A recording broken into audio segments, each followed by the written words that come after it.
अगर आपके दांत पीले पड़ चुके हैं जिसके कारण आप बहुत ज्यादा परेशान हैं, उनसे छुटकारा पाना चाहते हैं, या फिर आप पान गुटखा मसाला खाते हैं जिनके कारण आपके दांत बहुत ज्यादा गंदे हो गए हैं।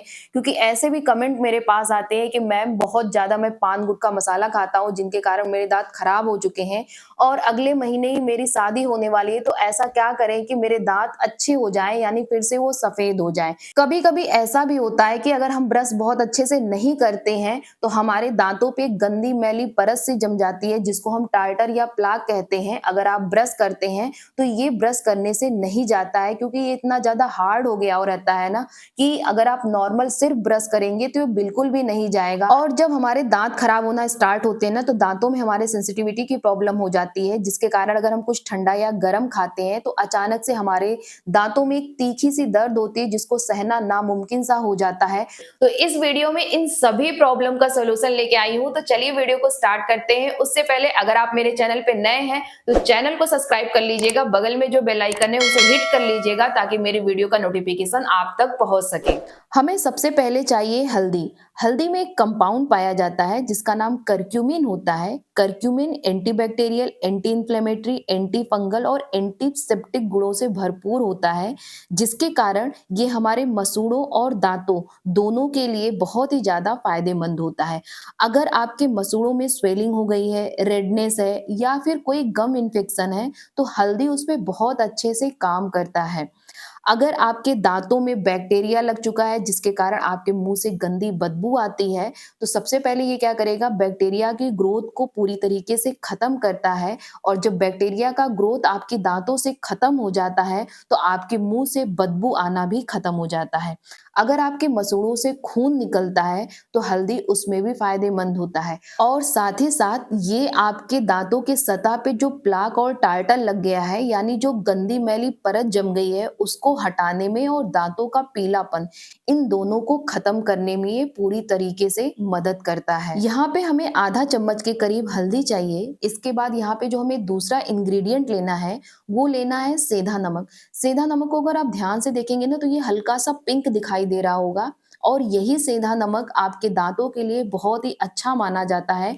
अगर ये सेंधा नमक ना हो, तब जो आप खाने में सफेद वाला नमक यूज कर रहे हो किसी भी कंपनी का है तो उसको आप यूज कर सकते हैं, लेकिन प्रेफरेंस आपको सेंधा नमक को ही देना है, क्योंकि सेंधा नमक में calcium, magnesium, potassium, sodium, antibacterial property पाई जाती है जो हमारे दांतों को, मसूड़ों को मजबूत बनाती है। ये जो सेंधा नमक होता है ना, एक तरह का ये नेचुरल माउथ क्लीनर होता है, क्योंकि आपके मुंह में जब बैक्टीरिया की ग्रोथ होती है ना तो आपके मुंह का पूरा इन्वायरमेंट एसिडिक हो जाता है, जिसके कारण आपके दांत खराब होने लगते हैं। लेकिन जैसे ही आप सेंधा नमक का इस्तेमाल करना स्टार्ट करते हैं, वो एसिडिक इन्वायरमेंट को न्यूट्रलाइज कर देता है, क्योंकि इसकी जो प्रॉपर्टी होती है वो बेसिक होती है।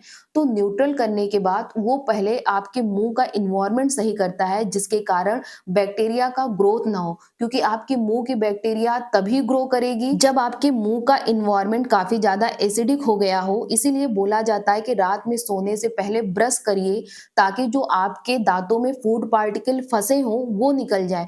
उन्हीं फूड पार्टिकल को खाने के लिए बैक्टीरिया वहां पे ग्रो करती हैं और आपके मुंह का जो इन्वायरमेंट है वो एसिडिक कर देती हैं। अगर आपके दांतों में दर्द हो रहा हो, सूजन हो, तो सेंधा नमक उसमें भी बहुत ज्यादा फायदा करता है। आप चाहे तो सिर्फ, अगर आपके मसूड़ों में, दांतों में सूजन है, तो सिंपली हल्का सा गुनगुना पानी में थोड़ा सा सेंधा नमक डाल के आप कुल्ला करिए, इससे भी बहुत ज्यादा राहत मिलता है। लेकिन आपको और सारी चीजों की दिक्कत है, जैसे दांतों का पीलापन है, दांतों में बहुत ज्यादा सेंसिटिविटी आ गई है, मसूड़ों से खून निकल रहा है, तब आप इस रेमेडी का इस्तेमाल करिए। ये बहुत ही फायदेमंद है और ये एक आयुर्वेदिक रेमेडी है जिसका साइड इफेक्ट कुछ भी नहीं है। अब हमने यहाँ पे आधा चम्मच हल्दी ली थी, तो लगभग 1 चम्मच के आसपास हमें सेंधा नमक लेना है। ये जो रेमेडी मैं बना रही हूँ ये 1 हफ्ते के लिए है, यानी 1 हफ्ते तक आप इसको स्टोर करके रख सकते हैं। अगर आप इसको और ज्यादा टाइम तक स्टोर करके रखना चाहते हैं तो आप क्वांटिटी बढ़ा दीजिएगा, लेकिन मैं आपसे यही बोलूंगी कि बहुत ज्यादा 14 से 15 दिन के लिए इतनी ही क्वांटिटी बनाइएगा। जब इतनी क्वांटिटी बनानी होगी तो आपको सारी चीजें डबल करनी होगी, इससे ज्यादा मत बनाइएगा। उसके बाद जो तीसरी हमें इंग्रेडिएंट लेना है वो लौंग लेना है। लौंग भी अगर आप ध्यान से देखेंगे ना तो 2 तरीके के आपको दिखेंगे। एक तो जिसमें फूल नहीं होगा, दूसरे में फूल होगा। तो हमें जो दाँतों के लिए लेना है वो फूल वाला लौंग लेना है और बहुत आराम से आपके किचन में ये लौंग अवेलेबल भी होता है। ये लौंग हमारे दाँतों के दर्द के लिए बहुत ही ज़्यादा फ़ायदेमंद होता है। लौंग के अंदर एक पावरफुल कंपाउंड पाया जाता है जिसका नाम होता है यूज़िनॉल। यूज़िनॉल एक antibacterial, anti inflammatory, pain reliever और एंटीसेप्टिक प्रॉपर्टी से भरा होता है।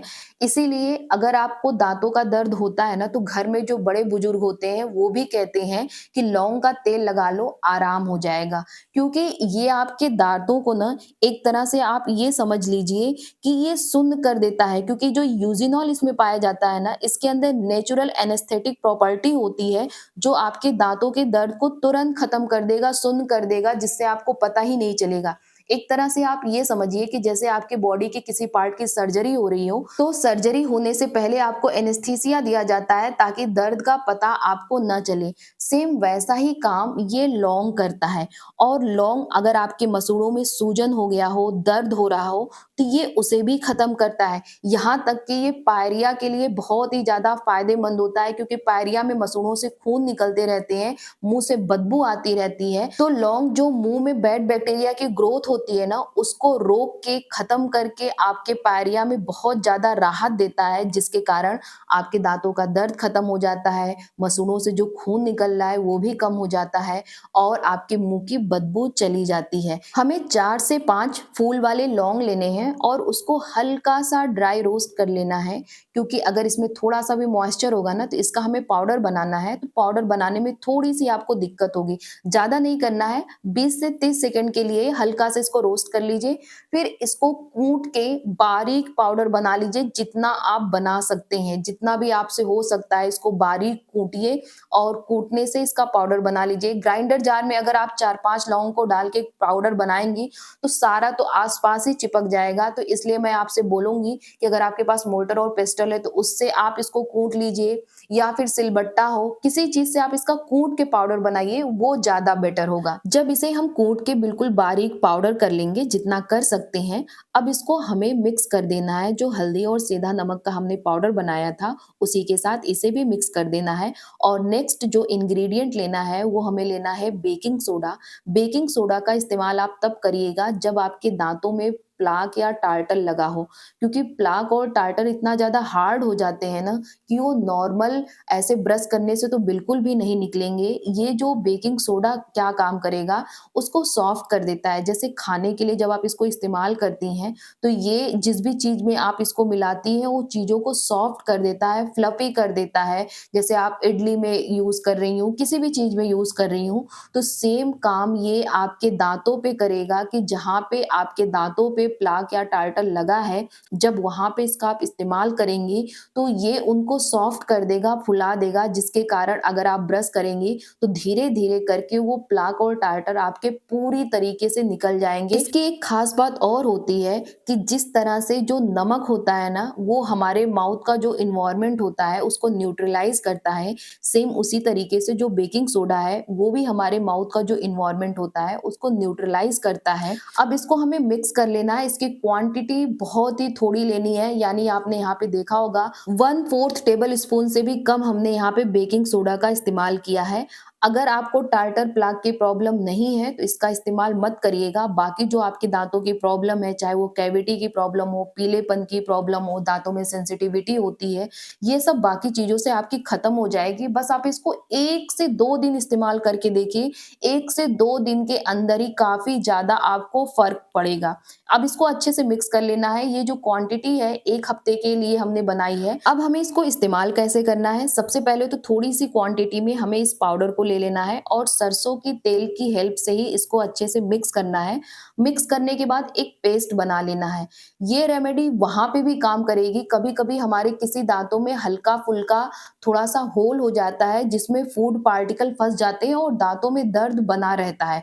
बहुत तो तीखा दर्द भी नहीं होता है, लेकिन हल्का-हल्का आपको दर्द महसूस होता है। तो इस रेमेडी का इस्तेमाल करिए, वो दर्द तो आपका 1 दिन के अंदर ही पूरी तरीके से खत्म हो जाएगा। अगर दाँतों में होल हो गए हों तो इस पेस्ट को उस होल में भर के कुछ टाइम के लिए छोड़ दीजिएगा और इसी पेस्ट को आप अपनी उंगलियों की मदद से या फिर ब्रश की मदद से अपने दांतों पे लगा लीजिएगा। दांतों पे लगाने के बाद 30 से 40 सेकंड के लिए छोड़ दीजिएगा ताकि सारी रेमेडी आपके दांतों पे, मसूड़ों पे, कैविटी पे, सेंसिटिविटी पे, सारी चीजों पे अच्छे से वर्क कर पाए।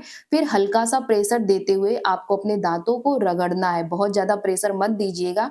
आप ये काम ब्रश से भी कर सकते हैं अगर उंगली से न करना चाहें। इस रेमेडी का इस्तेमाल आपको सुबह शाम करना है, लेकिन अगर किसी कारणवश सुबह नहीं कर पा रहे हैं तो रात में सोने से पहले इस रेमेडी का इस्तेमाल अपने दांतों पे आप जरूर करिए।